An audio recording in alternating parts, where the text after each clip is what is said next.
जी 7th semester आज ये कुछ शॉर्ट क्वेश्चंस हम कर रहे हैं, जिसमें पहला क्वेश्चन है कि why amines is less acidic than amide. तो ये मैंने इनका फार्मूला जनरल फार्मूला लिखा है। अमाइन का जो है वो RNH2 ग्रुप लगा होता है इसके साथ, और अमाइड जो है वो RC≡ONH2। जो अमाइंस होते हैं इसमें NH2 जो है ये लोन पेयर नाइट्रोजन के ऊपर होता है, यहाँ रेजोनेंस नहीं होती, और इलेक्ट्रॉन डेंसिटी जो है वो कंसनट्रेटेड ऑन नाइट्रोजन, तो ये शिफ्ट नहीं होती, ये नाइट्रोजन पर कंसनट्रेटेड रहती है। सो फुली अवेलेबल होती है ये टू एक्सेप्टर, तो लिहाजा ये मोर बेसिक होता है या ये लेस एसिडिक होता है। जबकि अमाइड में जो है वो नाइट्रोजन की इलेक्ट्रॉन डेंसिटी जो है वो कार्बोनाइल जो है वो इलेक्ट्रॉन विड्रॉइंग है, तो ये इलेक्ट्रॉन डेंसिटी शिफ्ट हो जाती है between carbon and nitrogen due to resonance. तो यहाँ पर जो है वो ये देखिए डबल बॉन्ड आ जाता है और नाइट्रोजन पे प्लस चार्ज आ जाता है, यानी नाइट्रोजन की इलेक्ट्रॉन डेंसिटी उस पर कंसनट्रेटेड नहीं रहती, वो शिफ्ट हो जाती है टुवर्ड्स कार्बोनाइल।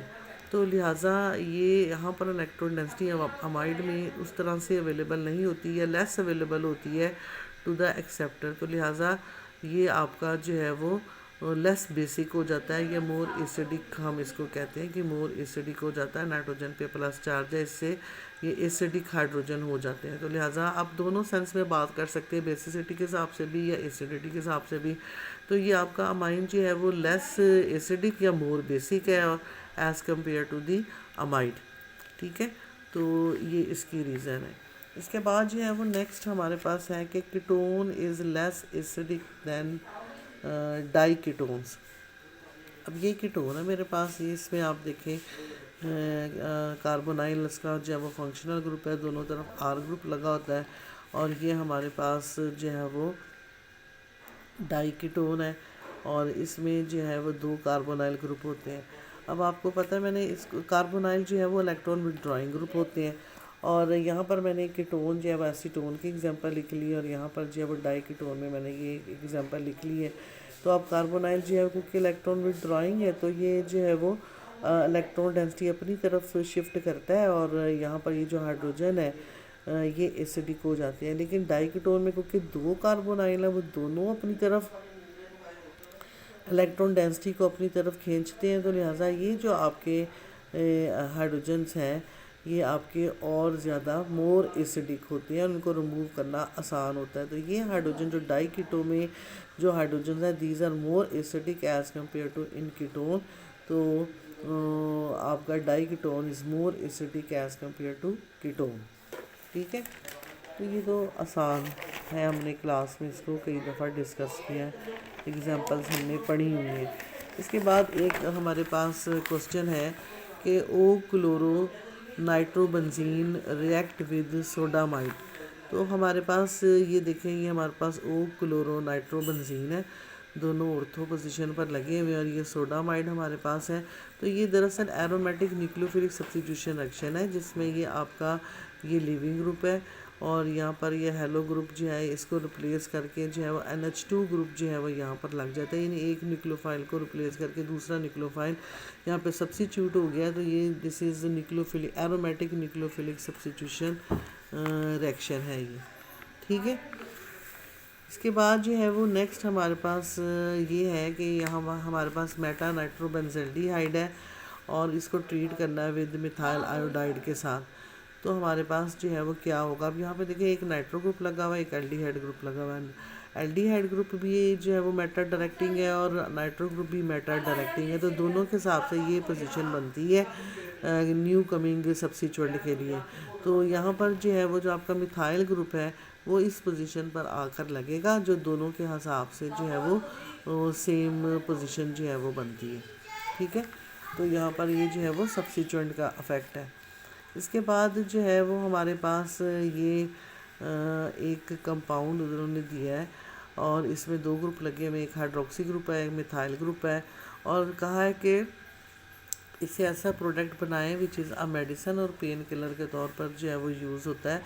तो ये यहाँ पर आप देखिए हमारे पास ये 2 हैं, और यहाँ पर जो है वो सबसे पहले हम क्या करते हैं, ये जो OH है इसकी हम एसाइलेशन करते हैं।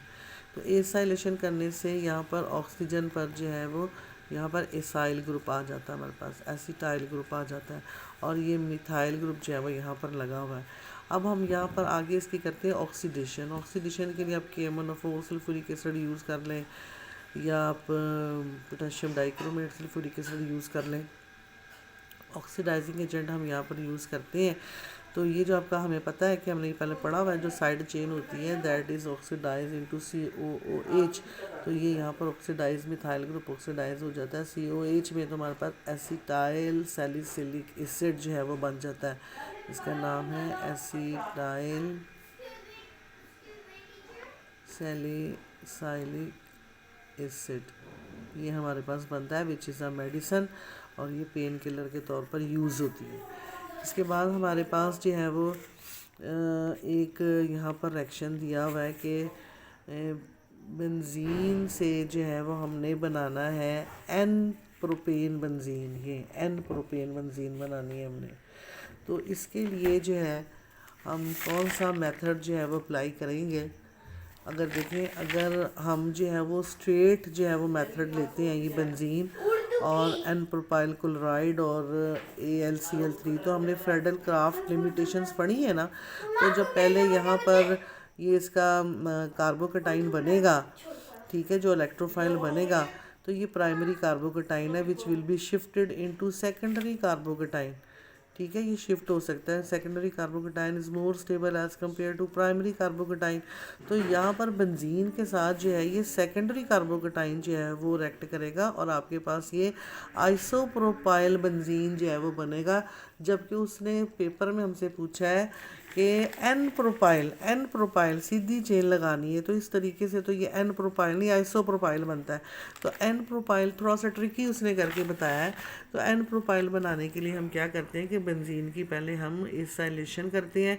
हम इसको यहाँ पर CH3 CH2 C double bond OCl ये इससे करते हैं, तो ये C double bond O CH2 CH3 यहाँ पर ये यहाँ पर आ जाता है। फिर हम इसकी रिडक्शन करते हैं हम इसकी, तो ये आपका C डबल बॉन्ड O जो है वो CH2 में हो जाएगा ये। तो आपके पास ऐसे स्ट्रेट चेन N प्रोपाइल जो है वो यहाँ पर ग्रुप आ जाएगा, ये N प्रोपाइल ग्रुप आ जाएगा। तो इस तरह से आपकी N प्रोपाइल बेंजीन जो है वो बनेगी। ठीक है, इसके बाद जो है वो हमारे पास एक ये रिएक्शन है जिसमें उसने कहा है बेंजीन से आपने मेटा क्लोरो इथाइल बेंजीन जो है वो बनानी है। यानी मेटा पोजीशन पर एक इथेन ग्रुप लगा हुआ है और एक क्लोरो ग्रुप लगा हुआ है। ये भी ज़रा ऊपर वाले जैसा ही है। इसमें आप पहले जो है वो बेंजीन की एसाइलेशन कर लें तो एसाइल ग्रुप लग जाएगा। इसलिए क्योंकि देखें ना, अगर आप पहले एल्काइलेशन करते हैं तो वो ऑर्थो पैरा डायरेक्टिंग है, वो क्लोरीन को ऑर्थो पैरा पोजीशन पे लगाएगा। अगर आप पहले क्लोरीनेशन करते हैं तो ये भी क्लोरीन भी ऑर्थो पैरा डायरेक्टिंग है, तो ये आने वाले इथाइल ग्रुप को भी ऑर्थो या पैरा पोजीशन पर लगाएगा। तो यहाँ पर जो है वो आपका मेटा पोजीशन पर उसने हमें कहा कि दोनों को ये दोनों चाहिए सब्स्टिट्यूएंट। तो उसके लिए फिर हमें पहले जो है वो ये देखिए एसाइलेशन हमने पहले की। अब ये जो ग्रुप है ये मेटा डायरेक्टिंग है। अब हम इसकी क्लोरीनेशन करते हैं तो ये मेटा पोजीशन पर आएगा, और फिर हम यहाँ रिडक्शन कर देते हैं तो ये आपका C डबल बॉन्ड O जो है वो CH2 में जो है वो हो जाएगा, और ये आपके पास इथाइल ग्रुप में जो है वो कन्वर्ट हो जाएगा। ठीक है, तो ये आपके पास मेटा क्लोरो इथेन बेंजीन जो है वो बन जाती है।